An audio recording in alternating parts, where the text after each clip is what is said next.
Okay, this is another topic video, and this one is going to be on some of the mistakes that beginner audiophiles make. So I'll first start off by kind of explaining what I think a mistake is, and you know when you see it in terms of mistakes, hindsight's 2020. You may do something and then realize, in the future that what you had done is a mistake, and I'll basically characterize it by saying it's an inefficient use of funds and time or any resource, just an inefficient use. So number one, this is a big one: doing too much or too little research. So if you're a beginner audiophile, what that means is you're somebody who has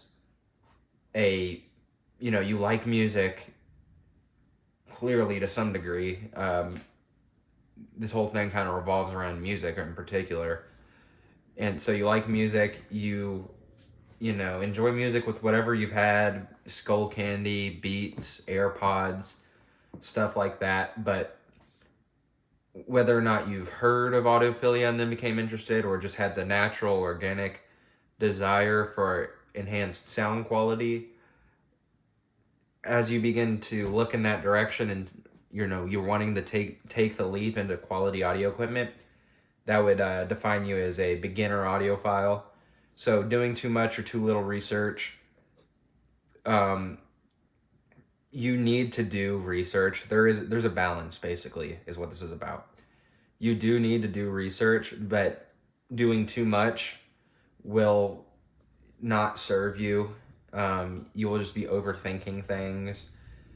You will be reading and reading and reading, and you won't listen. And by the time you've read all that you can, you've extinguished that flame of desire for audio. This whole thing seems like more work than it's worth. It's all work, no play. So just the YouTube videos are fun and everything, but it should not substitute your time for like listening music. It's not a substitute. The knowledge and everything is good. You want to learn. You should want to learn in general, regardless of whether or not it has to do with audio equipment. You should just have a propensity to educate yourself. But doing too much is not gonna serve you, as I've said. My basic kind of where to start. I recommend IEMs over headphones. They're generally more usable, if that makes sense. They're more portable.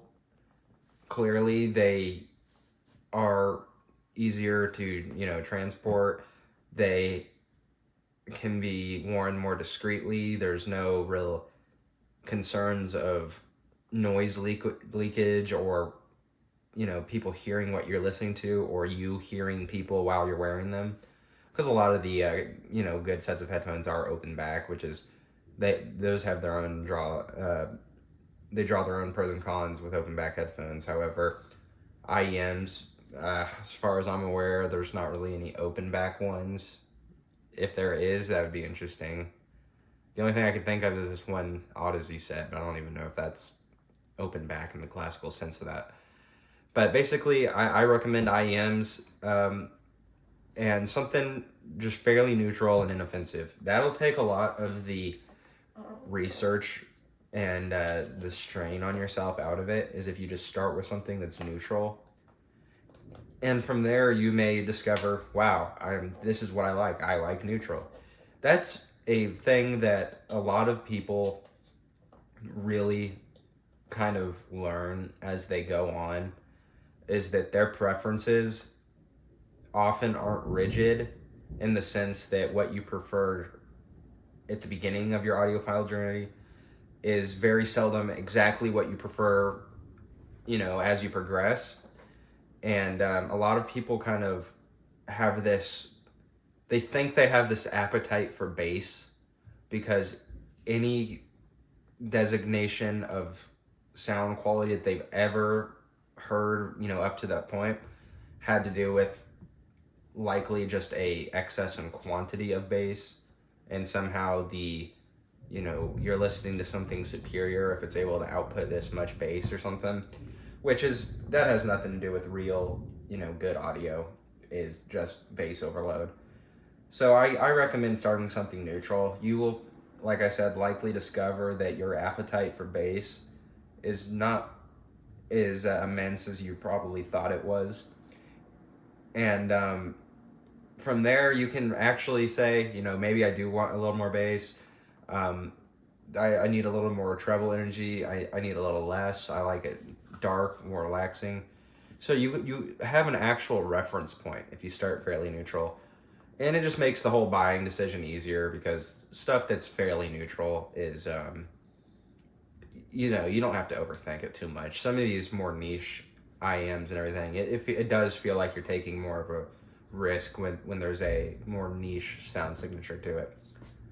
So, number 2, buying into the future. What this means is basically having a upgrade plan into the future instead of buying for today. So like, I made an example. Let's say you have a $200 budget, okay?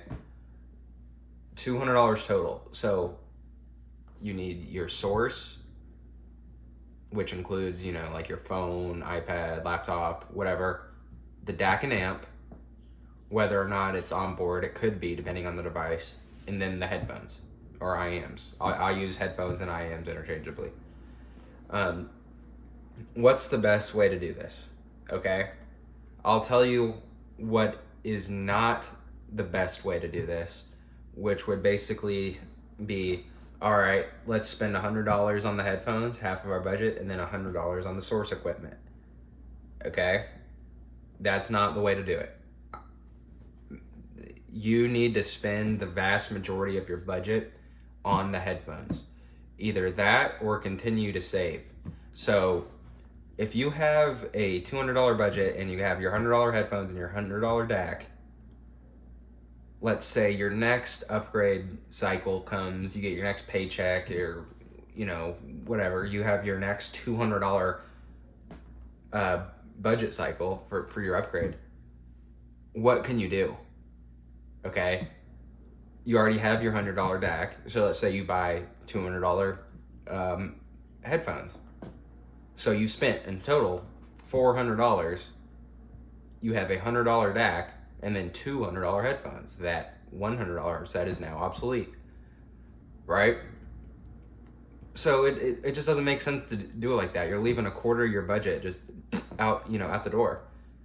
Whereas if you had spent $200 on your headphones in the first place and then barely gotten by with like an Apple dongle or something, which is $7-8, which I consider a free source, like a free DAC and amp in terms of these budgets, because if you legitimately cannot squeeze $8 into your budget, you're not budgeting correctly. If you have $200 to spend and not $208 to spend, you do not have $200 to spend. But that's that's kind of besides the point.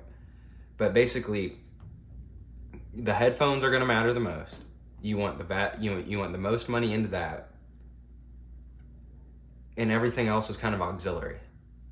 The DAC and amp, I have an expensive one. Mine was around $300. It's the KNRU7. But here's the thing. I have the IE600s, the Z-Got Dos Cincos, the C Audio Braveries. I have budget sets. I just got in the Kiwi Ear Cadenza, Moondrop Starfield, etc., etc. I put $300 into a dongle DAC because I'm never gonna have to, well, I mean never, but I'm not gonna have to upgrade that anytime soon. Even in the distant future, I don't see myself doing that, because it's just good enough. It's a buy once, cry once thing. So I recommend going the route of buy once, cry once with all your gear, because you will save money in the long run doing that. Okay, if you had bought a $100 or a $50 dongle DAC, that was all right. You bought a $150 or a $100 one, that one's even better, but it's still not that great. And then you bought a $200 one. How much did you spend? You spent $350 to get a $200 product, which is more than the $300 one that I bought that is better than all those. Right? So it's better to kind of figure out what you actually want and not just compromise and just save up and get that. So buying into the future. Okay? This one's closely related, but I think it's different enough to where, or important enough rather, that it deserves its own section. Spending versus saving. So we're all, for the most part, on some type of limited budget. How much you would be comfortable putting into audio equipment is different. For me, I don't really want IEMs that are much more than $500-600, and it's not really because that's within what I can afford. I don't mean this boastfully. I could get something more expensive, but it's just kind of that $500-600 is the most I'm willing to pay to where I'm still comfortable throwing them in the bag, walking around, taking them out with me, using them here, using them there. I don't want to spend all this money to buy something to where I feel like I don't even want to use it because of how expensive it is. So just be mindful of that. You don't want to purchase something to sit on your desk in terms of audio, and IEMs are it's careful. You need to carefully consider what you're willing to spend with those, because for most people they are portable to some degree. So there's no point in just buying $1,000 set that you're only going to listen to in your listening room in your one chair. At that point, if you're not going to be portable, or there's no one else involved, go for speakers or something. So saving up and getting what you want is important. Not buying something that's so extravagant that you're not going to want to use it is important. And what's also important is finding that balance of budget to enjoyment that hits right. So what I mean is, like I said, $500-600, that's kind of the top end of what I'm willing to put in the one singular set. Does that mean that I'm going to enjoy that $500-600 set overall? All facets of the experience, I'm going to enjoy that more than a $200 or $300 set that still sounds great, and I have, there's no stress involved in using it because it's not, it's relatively less expensive. Absolutely not. I could prove that to you if you watch my previous videos. Z-God Dos Cinco, about $300, and I use that more in my IE600s, which are over, double the cost. And part of the reason is because these Z-Gots are very good for the price, so they're actually more comparable to overall sound quality of the IE600s than you may believe just based on the price tag. That's part of it. But the other part is that if something were to happen to them, they're much more replaceable, and I'd be much more willing to replace them. It's just it's just easier to use. There's less of an inherent risk involved. Like, you know what I'm talking about. The supercar owners who, man, I can finally afford my base model Huracan only to never drive it. Or, old people in their restored vehicles, this and that. I'm not targeting old people or anything. That's just a good example of old people in Corvettes and cars or whatever.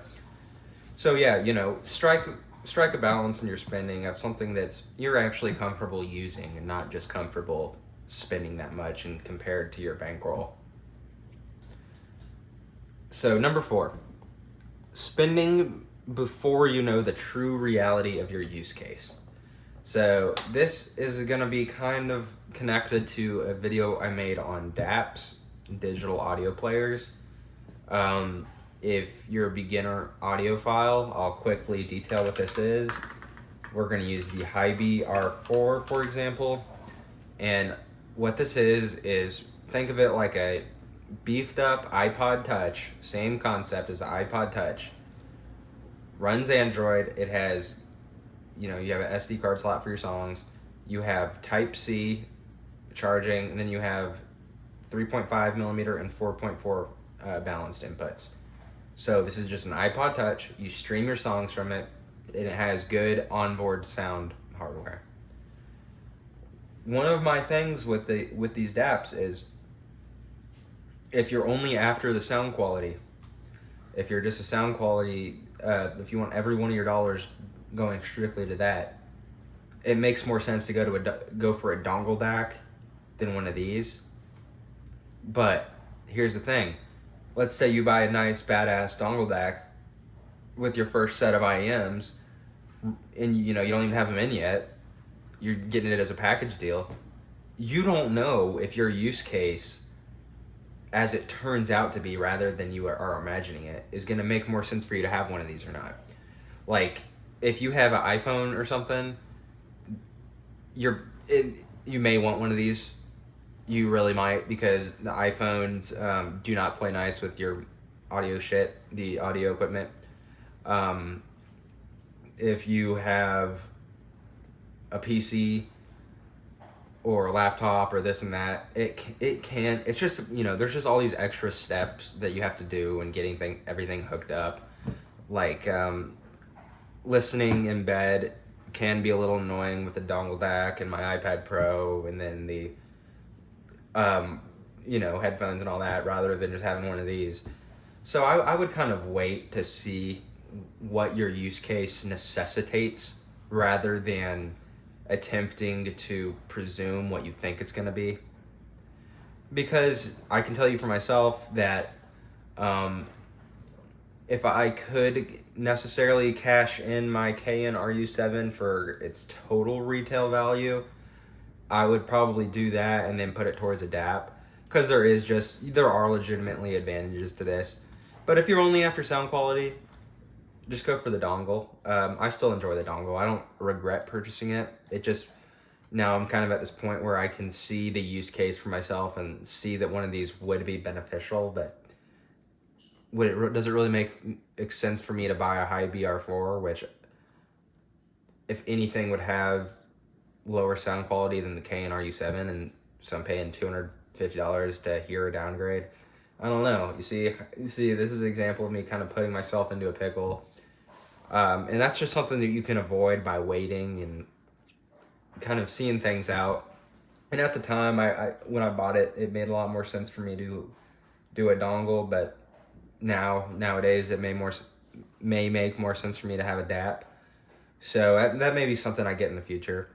But, don't be quick to buy these things. Let the needs come to you instead of you trying to fill these needs and find what you need. Whatever you really need as far as your use case, it'll present itself to you in an obvious way. So, last one, number 5, allowing external biases to influence your opinions. Okay, so let's set the scene. You're online. You're on linsoul.com. All right, you've been checking out these Zigot Dos Cincos. You got them all, added to cart. You hit that button. You're about to check out. You think, okay, this is a big deal. Let me type in the latest round of reviews, even though you've already read everything heard a couple reviews, read a couple, and then you come across a new one that's shitting on these for whatever reason. What do? Are you going to let the voice of one outweigh the voice of many, even though it's kind of striking to hear, especially if there's any type of especially negative review, those kind of stick out and stay with you? No, I mean, you cannot put that much weight in other reviewers, even my videos, do not go 100% based off what I say, because we have different ears, we have different hearing. It's just, there's a level of risk involved when you can't audition these things, and there's risk in terms of making a mistake as far as like, oh, I don't really like this set that much. There's no like actual risk to your well-being or anything, but you know, take the common elements that you hear about 90-95% of the reviews saying. There may be some outlier stuff, and I'm not saying don't consider people's unique opinions, but I would put more weight probably on the stuff that everyone agrees on. And get them in and form your own opinion. That's very important. Don't just have this preformed opinion in your head and then try and make your experience conform with that. You know, be unique in your thinking. Form your own opinions.